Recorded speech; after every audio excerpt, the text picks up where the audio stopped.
here's what the IPCC said about impacts. There will be some winners, but more losers. Densely populated coastal regions will face increased pressures from sea level rise and more extreme weather. Poor communities and stressed ecosystems will suffer most, as they were already living on the edge. 60% of the world's species are already responding to change. Now, there's one line in here, I didn't make this one a quiz. There's one line in here that particularly applies to us in New Jersey.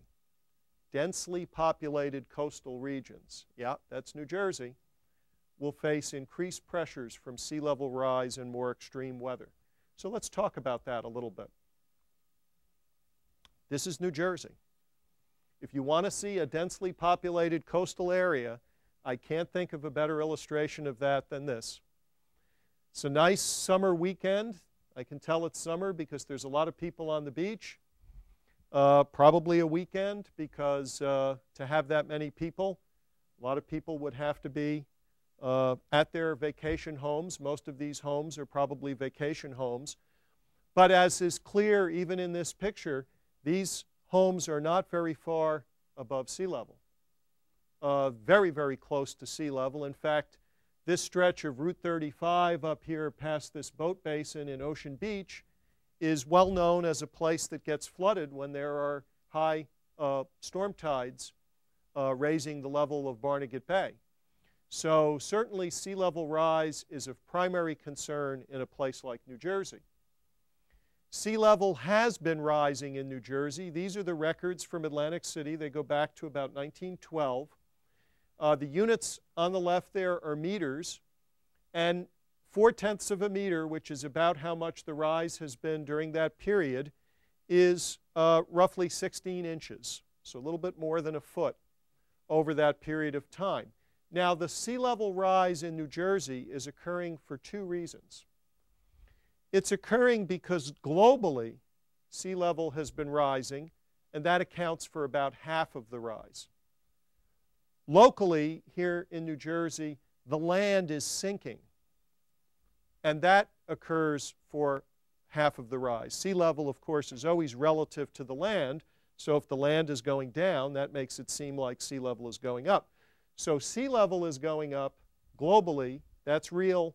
The land is going down, that's relative. Why is the land going down? Part of it is a geological response to the end of the Ice Age. Part of it is because we are withdrawing water from aquifers, and as we do that, that tends to cause the ground to go down.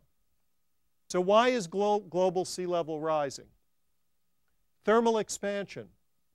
Warmer water is less dense than colder water. So as the world warms up, even without any extra water flowing into the ocean, the density of the ocean is getting lower, so that water is taking up more space. These graphs show changes in the amount of heat that's being stored in the ocean.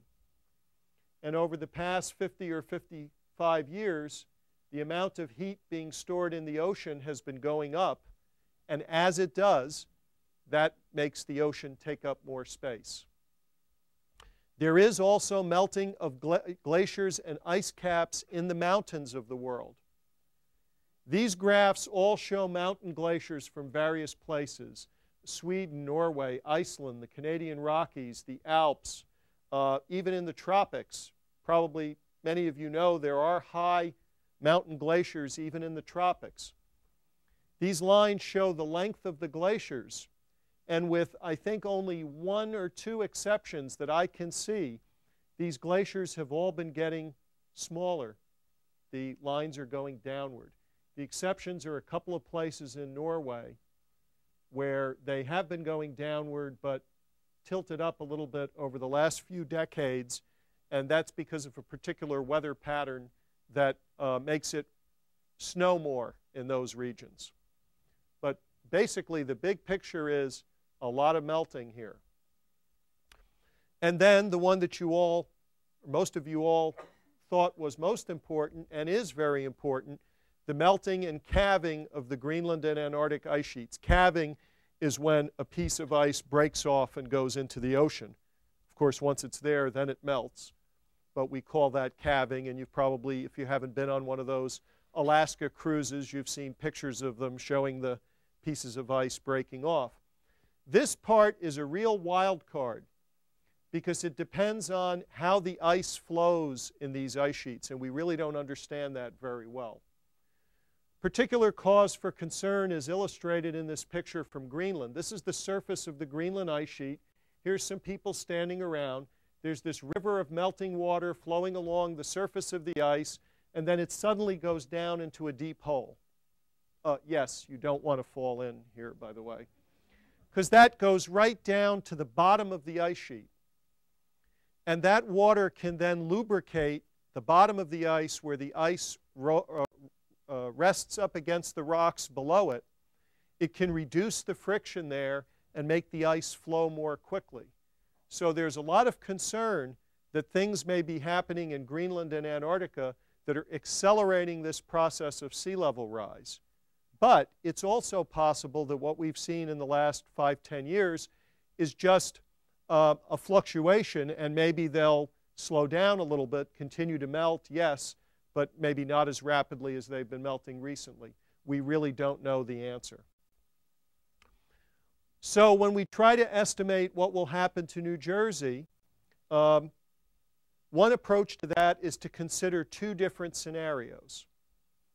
One scenario is to expect about 2 feet of sea level rise on the New Jersey coast by the end of this century. That's a middle-of-the-road estimate, and that accounts for both the global sea level rise and also the continued sinking of the land. Another scenario is to imagine that Greenland and Antarctica are going to continue to go wild and melt more rapidly than we think, and that could lead to maybe 4 meters of sea level rise. If that happens, then the areas shown in the blue and red colors here will be inundated. They'll be permanently underwater. So under the middle-of-the-road scenario, that's a lot of coastal regions in Salem, Cumberland, Cape May, Atlantic, and Ocean counties. Also a little bit of the Middlesex and Monmouth County coast, and some small areas in the Meadowlands.